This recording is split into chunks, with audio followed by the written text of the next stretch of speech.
Hello everyone, कैसे हो आप सब। बबली की किचन में आप सभी का वेलकम है। तो आज मैं आप लोगों के लिए वेजिटेबल पुलाव की रेसिपी लेके आई हूँ। यदि ये रेसिपी आपको अच्छी लगे तो लाइक कमेंट शेयर करना। तो सबसे पहले मैं अपने पैटियो में आई थी, तो मुझे यहाँ पे कुछ हर्ब्स की ज़रूरत है जो मैं अपने वेजिटेबल पुलाव में डालूँगी। तो यहाँ पर मैंने बेसिल और मिंट इन्हें कट कर लिया है। इनका भी एक अच्छी महक हमारे वेजिटेबल पुलाव में आएगी। तो चलिए, यहाँ पे 1 गिलास भर के मैंने चावल ले लिए हैं। इसको भिगो दिया था 20 से 25 मिनट के लिए। अब वेजिटेबल को कट कर लेते हैं। तो यहाँ पे मैंने बीन्स, ब्रोकली, इसके साथ ही स्वीट कॉर्न, पीस, ये सभी वेजिटेबल्स ले लिए। तो वेजिटेबल्स आप अपनी चॉइस की भी ले सकते हो। तो यहाँ पे मैंने बेल पेपर का पीस ले लिया, उसको मैंने यहाँ पे कट कर लिया है। साथ में एक स्मॉल अनियन लिया था, उसे मैंने स्लाइस में कट कर लिया है। ये देखिए आप, मैंने स्लाइस बना ली हैं। और साथ में मैंने यहाँ पे पनीर लिया था, इसको मैं क्यूब्स में कट कर लूँगी। वेजिटेबल पुलाव है तो हमें ज़्यादा से ज़्यादा सब्जियों की ज़रूरत है। तो यहाँ पे मेरी सारी वेजिटेबल्स कट हो चुकी है, आप देख सकते हो। Cauliflower, bell pepper, broccoli, carrot और बीन्स। इसके साथ ही यहाँ पे sweet corn, peas, onion, paneer और ये सोयाबीन है। इसे मैंने गर्म पानी में 15 मिनट के लिए भिगो दिया था, ये नरम हो गया था। तो चलिए, एक बड़े से बाउल में हम अपनी सारी सब्जियों को ट्रांसफ़र कर लेते हैं। यहाँ पे मैं ब्रोकली नहीं डालूँगी, गलती से एक पीस मेरा उसमें आ गया है, तो ब्रोकली को मैं इसमें नहीं ऐड करूँगी। तो यहाँ पे मैंने होममेड दही ली थी, ये खट्टी नहीं है दही, तो मैंने ये इसमें डाल दी है। और साथ में मैंने 1 टीस्पून जीरा भी डाल दिया था और 1 टीस्पून मैंने यहाँ पे जिंजर गार्लिक का पेस्ट भी डाल दिया था। और 1 टीस्पून भर के मैंने सॉल्ट भी डाल दिया था। सॉल्ट अपने टेस्ट के अकॉर्डिंग आप और डाल सकते हो। तो इसके साथ ही ½ टीस्पून मैंने यहाँ पे हल्दी पाउडर लिया था और ½ टीस्पून मैंने यहाँ पे धनिया को क्रश कर लिया था। इन सभी चीज़ों को इसमें डाल के मैंने अच्छे से इसको मिक्स कर लूँगी। सोयाबीन भी डाल दिया और कम से कम 10 मिनट के लिए मैं इसको रख दूँगी। और जो हर्ब्स मैंने अपने पेटियों में से तोड़ी थी वो भी मैंने इसमें ऐड कर दी एक अच्छी खुशबू के लिए। तो चलिए, पहले तो चावल को उबाल लेते हैं। तो यहाँ एक पतीला ले लिया, फ्लेम मेरी हाई है, तो गर्म पानी अच्छा खासा मैंने इधर डाल दिया है। इसके साथ ही मैं कुछ खड़े मसाले भी डालूँगी। 5 से 6 मैंने यहाँ पे लौंग ली है, तो यहाँ पे लौंग भी डाल दी है। इसके साथ ही मैंने यहाँ पे हरी इलायची, तेज़पत्ता और काली मिर्च साबुत, ये भी सब इसमें डाल दिया। हरी इलायची मेरी 3-4 थी। ½ टीस्पून मैंने सॉल्ट डाल दिया है। और जो राइस हमारे भीगे हुए थे 15 से 20 मिनट, वो भी मैंने इसमें डाल दिए हैं। फ्लेम मेरी हाई रहेगी, इन्हें अच्छे से चलाऊँगी। और इसे ढक दिया था मैंने 2 मिनट के लिए। अच्छा, मैं सिनामन भी भूल गई थी, तो वो भी मैंने इसमें ऐड कर दी है। हाई फ्लेम पे कम से कम हमारे 15 मिनट तक चावल कुक होंगे उसमें। अब मैंने मशरूम भी ले ली है, 3 से 4 मशरूम। आप अपनी चॉइस की वेजिटेबल ले सकते हो, जो भी आप खाते हो।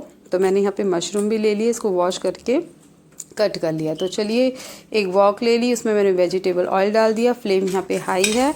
तो सबसे पहले मैं पनीर के पीसेस को हल्का सा ब्राउन करूँगी। इसे ज़्यादा ओवर कुक नहीं करना, नहीं तो वो टाइट हो जाएंगे। ये देखिए, हल्का सा ब्राउन हो गया, सॉफ्ट हो गया, मैंने इन्हें निकाल दिया है। और इसी ऑयल में मैं जो स्लाइस कर रखी थी प्याजों को, वो डाल दूँगी इसमें। ये देखिए, यहाँ पे प्याज को ब्राउन नहीं करना, हल्का सा पिंकिश करना है। फ्लेम मेरी यहाँ पे मीडियम हो चुकी है। और साथ में मैंने यहाँ पे एक तेज पत्ता डाल दिया है। इसे अच्छे से चलाऊँगी ऊपर नीचे। तो चलिए, चावल चेक कर लेते हैं। 15 मिनट तक तो हो गए हैं। फ्लेम मैंने यहाँ पे मीडियम कर दी है। अब तो हमारे राइस अब हो चुके हैं कुक। तो मैं इसको गैस ऑफ कर दी है और इसे मैं छान लूँगी छन्नी में। ये देखिए, मैंने छान दिया है और वापस से मैंने इसी पतीले में डाल दिए और एक प्लेट ढक दी, जिससे कि स्टीम अंदर ही रहे। तो हमारी प्याज भी पिंकिश कलर हो गई थी। और जो मैंने सब्जियों को अच्छे मतलब दही के अंदर भी डाल रखा था, वो अब मैंने इसमें डाल दिया है। इन्हें ऊपर नीचे चलाऊंगी। तो सब्जियों को ज़्यादा हमें सिर्फ 10 से 12 मिनट तक ही पकाना है, एक सॉफ्ट हो जाए। तो मैं इसको बीच बीच में चलाती रहूँगी और 3-3, 4-4 मिनट के लिए इसे ढकती भी रहूँगी। तो ढक दिया, फिर चलाया, फिर चेक करा। तो कम से कम सब्जियाँ 10 से 12 मिनट तक तो लेती हैं। तो इसे छोड़ना नहीं है आपको। और अपनी फ्लेम को भी आपको कभी हाई करना है, कभी मीडियम करना है। तो अब इसके साथ ही मैंने यहाँ पे मशरूम जो थी उसको भी ऐड कर दिया है। हमारी सब्जियाँ काफ़ी सॉफ्ट हो रही हैं। इस स्टेज पे मैंने अब इसको थोड़ा सा ढक दूँगी। 3 से 4 मिनट हो गए, अब चेक किया तो अब मैंने यहाँ पे ब्रोकली डाल दी है। ये देखिए, इसके साथ ही मैंने स्वीट कॉर्न और पीस भी डाल दिए हैं। इन्हें अच्छे से चलाऊंगी मैं। ये देखिए, हमारी सब्जियां काफ़ी सॉफ्ट हो रही हैं। मैंने ढक दिया था, फ्लेम को थोड़ा सा मैंने यहाँ पे मीडियम कर दिया है। इसके साथ ही 1 टीस्पून मैंने यहाँ पे ग्रीन चिली लिया, घर की कुटी हुई लाल मिर्च है, और 3 से 4 मैंने यहाँ पे ग्रीन चिली थी, कट कर ली थी, ये भी मैंने इसमें डाल दी है। इन्हें ऊपर नीचे करूँगी सब्जियों को मैं। तो चलिए अब केसर वाला दूध बना लेते हैं। तो यहाँ पे मैंने गरम दूध ले लिया था और केसर के कुछ पेटल्स इसमें डाल दिए हैं। तो गरम दूध में केसर डालने से उसका रंग ज़्यादा अच्छा आ जाता है। ये देखिए, केसर एकदम घुल गया। तो चलिए, अब पुलाव बन रहा है तो हमें गार्लिक वाली दही भी बनानी है। तो मैंने यहाँ पे 1 क्लोव्स गार्लिक का डाल दिया था, साथ में 3 से 4 पत्तियाँ मैंने मिंट की डाल दी, और मेरी होममेड दही है, ये खट्टी नहीं है, ये भी मैंने 1 बाउल भर के इसमें अच्छे डाल दिया है। तो 1-2 पिंच मैंने यहाँ पे नमक का यूज़ किया है। अब इसको जार को मैंने यहाँ पे बंद कर दिया। अब हमारी जो दही है, गार्लिक वाली दही, वो अब रेडी हो चुकी है। अब सब्जियां भी हमारी काफ़ी सॉफ्ट हो चुकी हैं, तो ज़्यादा ओवर कुक नहीं करना। यहाँ पे मैंने जो फ्लेम को काफ़ी लो कर दिया है, और जो हमारे बॉइल्ड राइस थे वो मैं इसके ऊपर फैला दूँगी अच्छे से। ये देखिए, एक एक करके मैंने पलटे से मैंने सारे राइस को अच्छे से फैला दूँगी।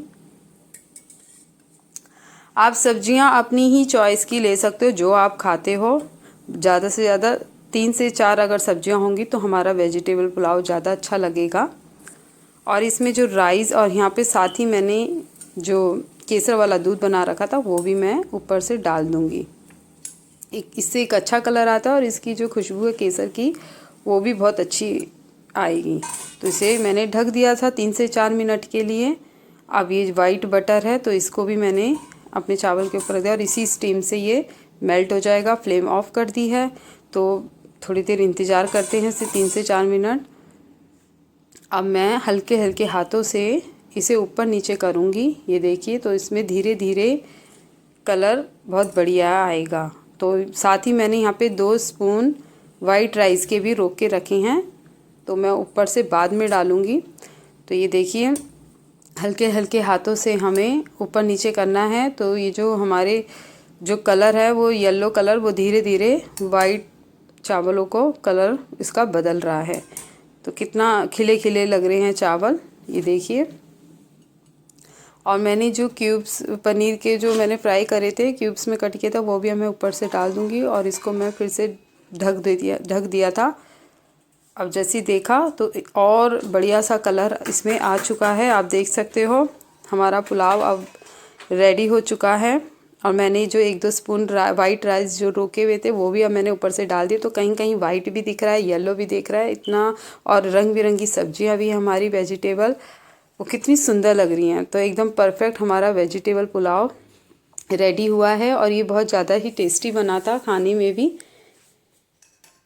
तो आप यदि मेरे चैनल पे नए हो तो please subscribe to my channel, और आपको ये रेसिपी अच्छी लगे तो मुझे लाइक कमेंट करके बताना, और आप भी ज़रूर ट्राई करना। तो वेजिटेबल पुलाव के लिए आप साबुत ही चावल का यूज़ करना, टूटे हुए चावल का यूज़ मत करना। उसमें पुलाव इतना अच्छा बन के नहीं आता जितना साबुत राइस में आता है। और इसको थोड़ी आधे घंटे के लिए भी आप भिगो दोगे चावल को, तो भीगने से भी चावल बहुत खिला खिला बनता है। ये देखिए मेरा पुलाव कितना बढ़िया बना है, एक एक चावल कैसे खिला हुआ है, कितना अच्छा लग रहा है। तो चलिए अब इसे हम प्लेट में निकाल लेते हैं।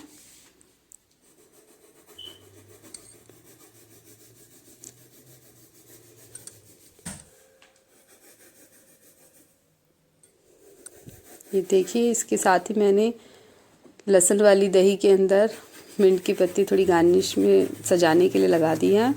तो हमारा पुलाव कितना बढ़िया, हमें कितना सुंदर सा दिख रहा है। तो जितना ही सुंदर दिख रहा है उतना ही ज़्यादा टेस्टी बना है, और इतना हेल्दी बना है। इसमें इतनी वेजिटेबल्स मैंने इसमें डाली है। आपको मेरी वीडियो अच्छी लगी तो मुझे प्लीज़ बताना ज़रूर। मैं आपके लिए रोज़ ऐसी ही नई नई वीडियो लेके आऊँगी।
तो चलिए अब इसे टेस्ट करते हैं।